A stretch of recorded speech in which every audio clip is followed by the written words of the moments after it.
गुजारती यहाँ थी, मुझे भी खुद यहाँ रख लिया तुमने। अच्छा सिर्फ आज का दिन है इंशाल्लाह। पक्की बात, आज का दिन ना? पक्का। कल आप घर पे हो, ठीक है? इतने कम रेट्स पे हमने ये टेंडर सबमिट किया है जिसमें प्रॉफिट ना होने के बराबर है। मिस्टर खान, कुछ काम फायदे के लिए नहीं किए जाते हैं, बदला लेने के लिए किए जाते हैं। तुम्हें तो अंदाजा भी नहीं है कि मुझे किन किन मुश्किलात का सामना करना पड़ा है। जी डैड। कहाँ हो तुम? अभी तक घर क्यों नहीं पहुंची? वो डैड, वो फ्रेंड्स के साथ लंच का प्रोग्राम बन गया था, बस अभी निकल रही हूँ। मैं घर पे तुम्हारा इंतजार कर रहा हूँ, घर पहुंचो। मिस माहा, मुझे आपकी ज़रूरत है, मेरी मामा को आपकी ज़रूरत है, लेकिन शी इज़ नॉट वेल। वो किसी की मेडिसिन को फॉलो नहीं कर रही। मैं चाहती हूँ कि आप उनकी पर्सनल एडवाइजर बन जाएं और उनके साथ ही रहें। तालीम के जेवर से हमारा मुल्क तरक्की करे। नहीं सब तरक्की भी नहीं करेंगे, बच्चों को पता नहीं चलेगा अच्छाई बुराई क्या। ये हमें तो अब क्या हुआ है? अब ये ताल्लुकात, ये रस्में क्यों बढ़ा रहे हो हमसे? अब डर नहीं लगता तुम्हें अपने चचा से? नहीं, क्योंकि उनकी बेटी अब बिस्तर पर पड़ी हुई है और मुझे अपनी खुशियों पर पूरा हक है। पापा, इतनी बड़ी गलती भी नहीं है भाई की। पसंद की शादी की इजाजत तो हमारा मजहब भी देता है ना। पसंद की शादी मजहब इजाजत देता है, लेकिन बूढ़े बाप और जवान बेटी को छोड़ के अमीर कबीर ससुराल में घर दामाद बनने का हुक्म नहीं देता। अगर इतनी एहलियत और काबिलियत नहीं थी तो इतने बड़े प्रोजेक्ट पे हाथ डालने की क्या जरूरत थी? मिस्टर जमान, हम में इतनी अहलियत भी है और काबिलियत भी। तो ये प्रोजेक्ट हम खुद। बाबा जान प्लीज अब तो गुस्सा छोड़ दो। क्यों छोड़ दूं गुस्सा? क्यों छोड़ दूं? तुमने अपना किया कराया छोड़ दिया क्या? छोड़ दिया उस दौलत और स्टेटस की पुजारन को?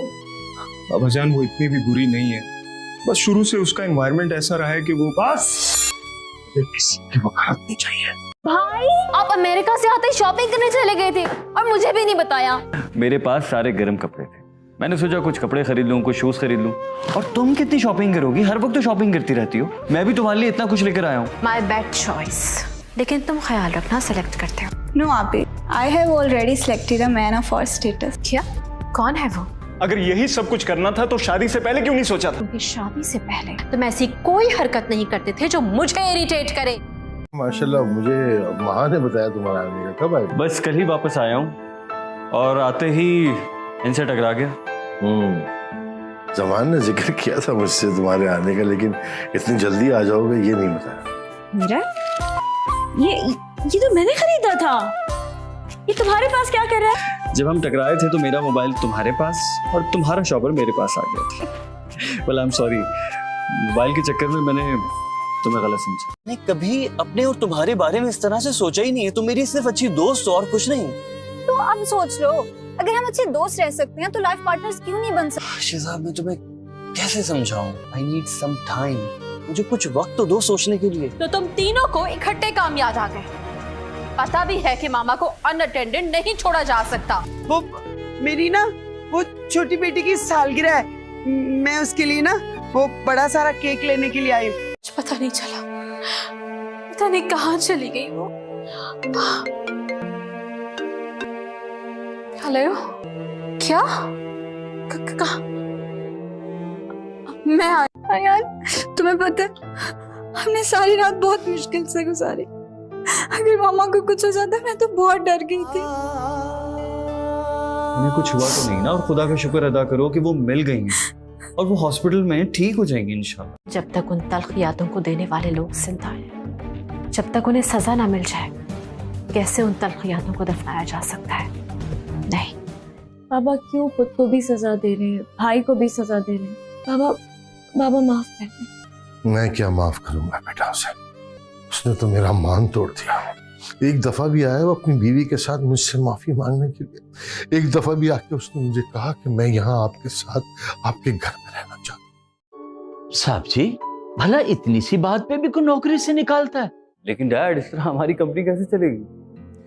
चलेगी बेटा, जरूर चलेगी। इसलिए कि जमान हुसैन ने इतने सालों में नाम भी कमाया है और तजर्बा। तमाम लो प्रॉफिट प्रोजेक्ट्स हमें तो नहीं करने ना, आखिर हमें भी कुछ प्रॉफिट गेन करना है। ये सब करने का मेरा सिर्फ एक मकसद था, और वो ये कि जमान का बाप का बिजनेस ज्वाइन किया है और उसके फादर इस शहर के जाने पहचाने बिजनेसमैन है। उन्हीं के बिजनेस को उसने कंटिन्यू करना है। इसमें सेट होने वाली क्या बात है? जी आप भी, मगर उसके डैड चाहते हैं कि वो अपनी मेहनत और कोशिश से बिजनेस में जगह बनाए। मैं थोड़ा सा फ्रूट अपने साहब को खिला लूं, फिर मैं ले जाता हूँ। अल्लाह जीती रहो। तुम खा लो यार, एक पीस तो और। ये तुम खाओ दूसरे। अगर जो चीज़ें हमारे लिए वैल्यूएबल है ना, वो है self respect. I am glad मैंने अपनी सेल्फ रिस्पेक्ट को कॉम्प्रोमाइज़ नहीं किया। और पता है, मैं जानती हूँ आप यहाँ मेरा मजाक बनाने आई। Let me clear you one thing, मुझे बिल्कुल बुरा नहीं लगता। सर अयान को पहला प्रोजेक्ट मिल गया। मुबारक हो सर। इमरजेंसी किस हॉस्पिटल में, क्या हुआ उन्हें? हेलो अयान, कहाँ रह गए हो तुम? हम सब तुम्हारा वेट कर रहे हैं। क्यों, कोई आना था? भाई माँ मेरी भी बेटी है, उसके साथ उसका निकाह करवा दो। तो अयान एक कॉल कर लेते।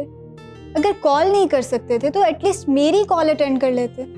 हॉस्पिटल में था, इमरजेंसी थी, ख्याल नहीं रहा मुझे। शिजा एक अच्छी दोस्त है और दोस्ती और मोहब्बत में थोड़ा सा ही फर्क होता है, but I am not sure about it. शादी के लिए बात करने कौन आएगा? तुम बात करोगे या तुम्हारे पेरेंट्स? समझ क्या रखा है उन्होंने मुझे? मैं कोई कठपुतली हूँ कि मेरी जिंदगी के फैसले मैं नहीं बल्कि वो करेंगे? तो ऑफिस भी जाना है ना सुबह, चले घर जाए। चले बाबा बाबा बाबा डॉक्टर पाशा जी डॉक्टर को बुलाएं। मुबारक हो जमान साहब, आज आपने भाई होने का फर्ज अदा कर दिया। तुम्हें अयान को हासिल करने के लिए उसके दिल को अपने काबू में करना होगा, और ना सिर्फ दिल को बल्कि उसके दिमाग को भी, वरना ये मोहब्बत तुम्हें बर्बाद करके रख देगी। अगर तुमने एक कदम भी इस घर से बाहर रखा तो तुम्हारा मेरा हर रिश्ता खत्म। अपनी साबका महबूबा की मोहब्बत में हर वक्त तुम्हारे डैड मेरा सादिया के साथ मुकाबला करते रहते थे। डैड भी ऐसा कर सकते हैं? तो एक बार भी मेरा ख्याल नहीं है कि मैं तुमसे कितनी मोहब्बत करती हूँ। किसी भी सोचे ख्याल का मौका ही कहाँ मिला, बस फौरी हुक्म आया, अमल करवा लिया गया। लेकिन मैंने भी मॉम को बता दिया है, मैं इस रिश्ते को नहीं मानता। डैड ने जबरदस्ती निकाह करवाया तो मैं महा को अपनी बीवी नहीं मानूंगा। तुम क्यों इतना सेंटी हो रहे हो? Please control. देखो, जो होना था वो तो हो गया ना, उनकी डेथ हो गई और इट्स सो नेचुरल। फिजा, लेकिन मैं इतना बदनसीब हूँ कि मैं उन्हें मना भी नहीं सका। मैं भाई के कंधे पर सर रख कर रोई तक कोई शिकवा या शिकायत भी नहीं की। शिकायत तो वहाँ होती है भाई, जब थोड़ा सा भी मान, मेरा मान तो आपने कब का तोड़ दिया। अब तो सिर्फ रिश्ता रह गया है नाम का, वो भी दुनिया वालों के साथ। मैडम, आपको खुशी नहीं हुई? खुशी मुझे तब होगी जब कमाल फार्मास्यूटिकल्स जमान फार्मास्यूटिकल्स को रिप्लेस करेगी। You may go now. मैं इन सबसे दूर कभी भी नहीं जा सकती। वहाँ जाना तो तुम्हें जरूर होगा, अकेले कैसे रह सकती हो? सिर्फ तुम्हें इस्तेमाल कर रहा है। शादी नहीं करेगा तुमसे, तुम देख लेना। ना वो उसे छोड़ेगा और ना ही तुम्हें अपनाएगा। वो उसे छोड़ेगा और मुझे अपनाएगा, बस आप देखती जाएं। मुंह उठाए घर में आते हैं, न सलाम न दुआ। ये तहजीब सीखी है तुमने? डैड कोई काम? हाँ काम था। फ्रेश हो जा, माँ की रुखसती करवा के उसे अपने घर में लाना है। व्हाट? तुम जानती हो उन्होंने ये धमकी दी थी कि वो मॉम को भी छोड़ देंगे। तो फिर क्या इस डर से कि वो तुम्हें घर से ना निकाल दे, तुम उसे रुखसत करके घर ले आओगे? ये तुम्हारा अपना घर है। के बारे में मेरे व्यूज आज भी वही, लेकिन जमान के सामने ये सब करना बहुत जरूरी, वरना वो जबरदस्ती रुखसती करवा कर ही दम लेते। ऑफिस नहीं जाना क्या? जाना है, बस यूं ही। तुम तैयार हो?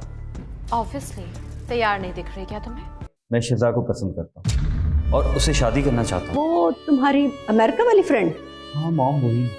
आप पैसों का बंदोबस्त करें, तब तक मैं आपकी कंपनी रजिस्टर करवाता हूँ। मैं चाहता हूँ कि जल्द से जल्द बिजनेस की दुनिया में मेरा अपना नाम। अब क्या उसके पेरेंट्स मान जाएंगे तुम्हारी और उसकी शादी के लिए?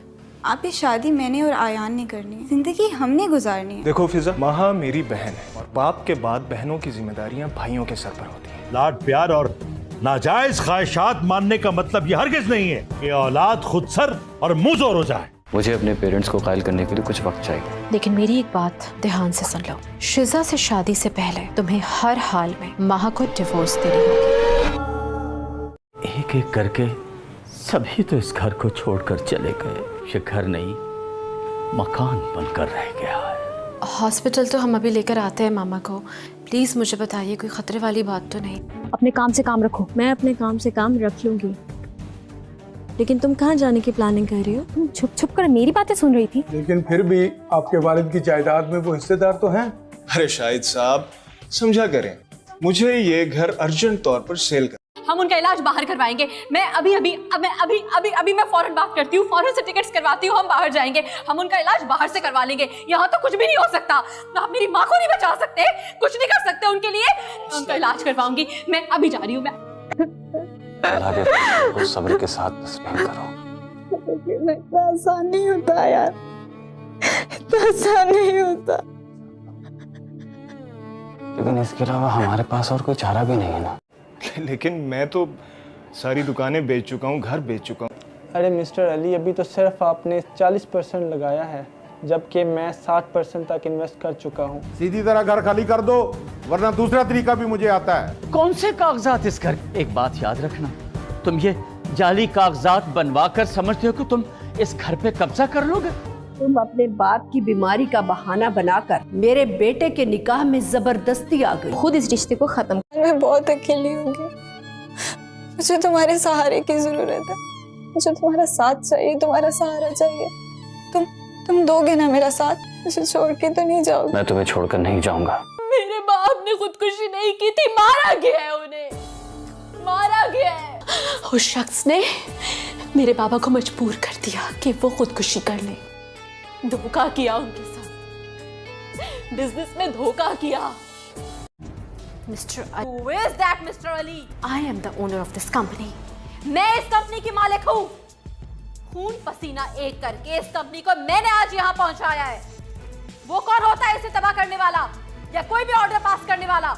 He is just my husband and nobody else. फौरन जाइए। I hope कि तुमने जो भी फैसला किया है सोच समझ के किया होगा। हाँ, मेरे ख्याल में ऐसे हालात में मुझे यही फैसला करना चाहिए था। वो झूठ बोल रहे, किसी ने मुझे कोई नशीली चीज पिला दी थी। वही कहने की कोशिश कर रही हूँ मैं। डॉक्टर साहब की उनके दोस्त से बात हुई है। तुम्हें पता है ये पुलिस केस है। शुक्र करो कि केस नहीं हुआ है, किसी ने इत्तला नहीं दी है पुलिस को। अच्छा बस करो, कंट्रोल में रहो अपने। मैं यहाँ ठहरने वाला नहीं, सिर्फ एक बार मुझे अपनी बेटी को देख लेने दीजिए। मेरा बहुत जी चाह रहा है अपनी बेटी को मिलने के बाद मैं चला जाऊंगा। महा के बारे में तुमसे जरूरी बात कर। क्या हुआ? मेरे ऑफिस आ। खैरियत तो, लेकिन अब महा का निकाह हो चुका है अयान से और वो उसकी बीवी है, तो मैं ये नहीं चाहता कि तुम उन दोनों के दरमियान में आओ। प्लीज अली भाई, मैंने आपकी बात सुन ली। बेहतर ये होगा कि आप इस टाइम जाके आराम करें। और मुझे हॉस्टल में छोड़कर खुद वहां से चले गए। कोमल प्लीज, केस बन जाना था। मेरे फादर को पता चल गया, वो मुझे ले गए वहां से, वरना हम दोनों ने बुरी तरह से बदनाम हो जाना। सॉरी, डैड ने महा से मेरा निकाह जबरदस्ती करवाया अपनी मर्जी से, और मैं इतनी अचानक इतनी जबरदस्ती इस रिश्ते को कबूल नहीं कर पा रहा। मुझे तो लगा था कि तुम इस फैसले से खुश होगे। कुछ करके तुम क्या करना है? तकलीफ देना चाहती हो खुद को और मुझको? आप भी 6 साल से अयान को जानती हूँ। आप भी अयान मुझे धोखा नहीं दे सकते। बेटा वो फोन तो कई रोज से खराब है बेटा। चाचा क्या बात है, आप मुझे परेशान लग रहे हैं। सब कुछ होने के बावजूद भी तुम उस शख्स से मिलना चाहती हो जिससे तुम्हारी कोई परवाह नहीं है। इसे कैसे हो सकता है चाचा? हमारा घर, हमारी दुकानें हमारी मर्जी के बिना नहीं बेच सकती। क्या बोल रहे हैं आप? अमाउंट हमारे ही सिस्टम से ट्रांसफर हुई है, लेकिन यकीन करें इसमें मेरा कोई कसूर नहीं। फिजा कमाल बड़ी, मेरा मतलब कि बड़ी होशियार है। कोमल अभी तक घर नहीं पहुंची। सुबह से गाड़ी लेकर गई है और अब देखिए रात के 10 बज रहे हैं। जमान की बेटी कोमल इस वक्त मेरे पास है।